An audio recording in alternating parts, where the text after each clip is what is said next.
President, I come to the floor, as many of us have done in recent weeks, to pay tribute to a member of Congress who's retiring, to a great Floridian and a great American, a man I'm proud to call a colleague and a friend, my friend Congressman Lincoln Diaz-Balart.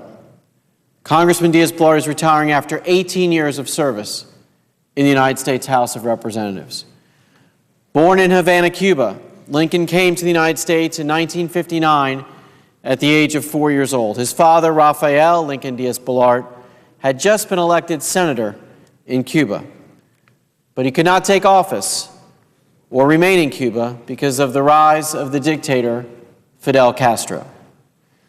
Lincoln rose in the House of Representatives to become a senior member of the Rules Committee, the ranking member of the subcommittee of the legislative and budget process, and now the co-chairman of our congressional delegation. He is also the chairman of the Congressional Hispanic Leadership Institute.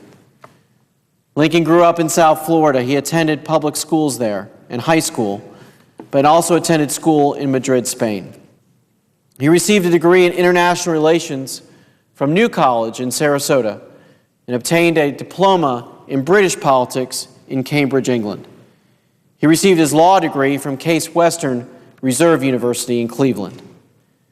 He started the practice of law in Miami. He worked for Legal Services of Greater Miami, providing free legal services to the poor. He was subsequently an assistant state attorney, prosecuting those who've committed crimes, and a partner in the prestigious Fowler White law firm. He was first elected into politics to the Florida legislature back in 1986, but quickly, just 3 years later, ran for the United States Congress. In 1992, he served his first term, I guess it was in 1992, in the Florida 21st Congressional District, and served as a member of the House Foreign Affairs Committee. In 1994, he became the first Hispanic in history to be named to the powerful Rules Committee. In 1996, he drafted much of the legislation that strengthened the embargo against Cuba and its dictatorship. In 1997, he showed his penchant for helping those in need by carrying out efforts to restore the supplemental security income and food assistance to legal immigrants who were denied aid by the welfare reform law of the previous year. As a member of the House Rules Committee, on September 14, 2001, Congressman Diaz-Balart took to the floor of the United States House the resolution authorizing the use of force in Afghanistan after the September 11th attacks. Congressman Diaz-Balart lives in Miami with his wife Christina and their two sons Lincoln and Daniel. When he retires, Florida will lose a voice, as will this country, and as will those who care about freedom around the world. He has fought for Florida families with integrity and effectiveness. From his time in the State House and the State Senate, and his service in Congress, he has served with passion, drive, and a steadfast determination to do what is right. Most of all, and what I appreciate him most for, he has been a champion of freedom and democracy, and not just in Cuba, but throughout Latin America and throughout the world. No one in Congress is more passionate about ending the oppression that Cubans suffer under the regime. His efforts are known not just here, but throughout the world. He is a voice of change, and he is a passionate believer in the rights of people to be free everywhere. He speaks for political prisoners held in the regime's prisons. He speaks for those who suffer beatings for speaking out against their captors. And he speaks for everyday Cubans who hunger for their freedom they've never felt. I have heard Lincoln speak many times about the plight of the Cuban people. I have seen his desire to see the people of Cuba enjoy the prize of liberty that has been denied them by the tyrant for more than 50 years. And when he speaks about these issues, you feel his passion. And it has been a great voice and light of liberty throughout Florida, this country, and the world.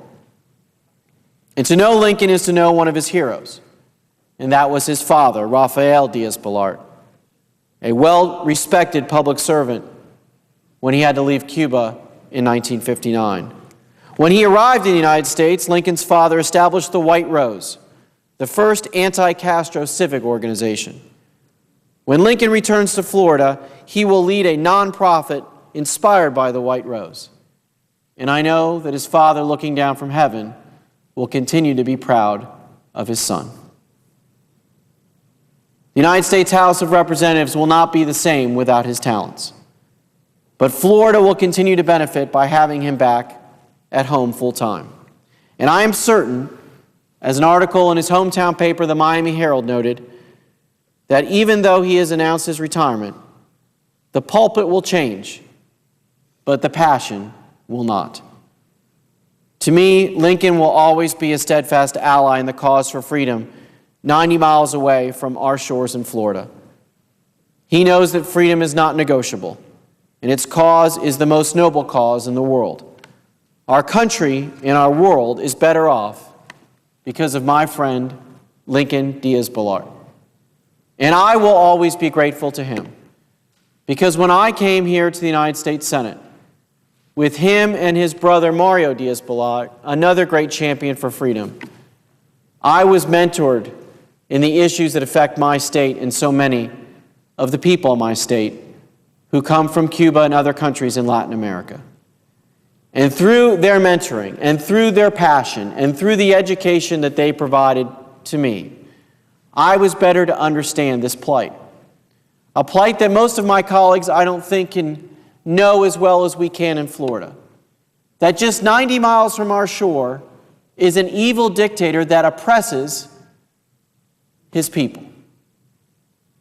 When I am in Florida talking with folks, oftentimes I will make the remark, if I'm, say, for example, Mr. President, in Orlando, Florida, could they imagine that just 90 miles away, say in West Palm Beach, Florida, that it would be illegal to speak out against the government, illegal to practice your religion, illegal to gather together in association to express your political beliefs, all of the freedoms that we sometimes take for granted. Just 90 miles from our shore, people are jailed, are killed for trying to exercise those freedoms. It was brought home to me most when I visited recently a man by the name of Ariel Siegler. Ariel was a political prisoner in Cuba for 7 years. He's recently been released, and he was in Miami receiving medical care.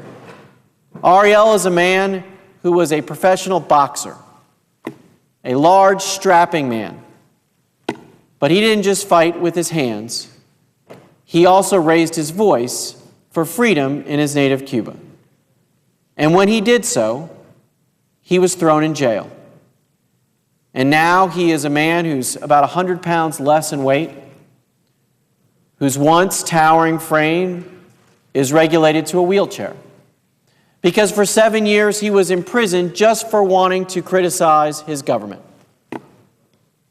He was put in a small cell with several other prisoners.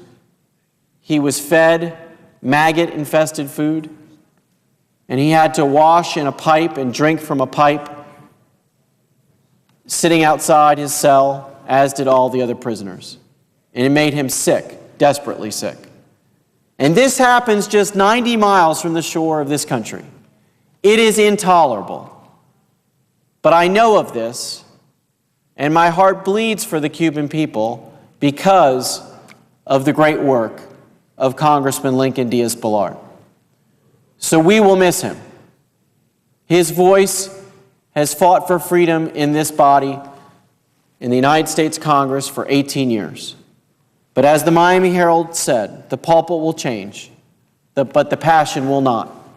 And we know that he will continue to hold that lamp of freedom and be an advocate for free people and people who yearn to be free throughout the world.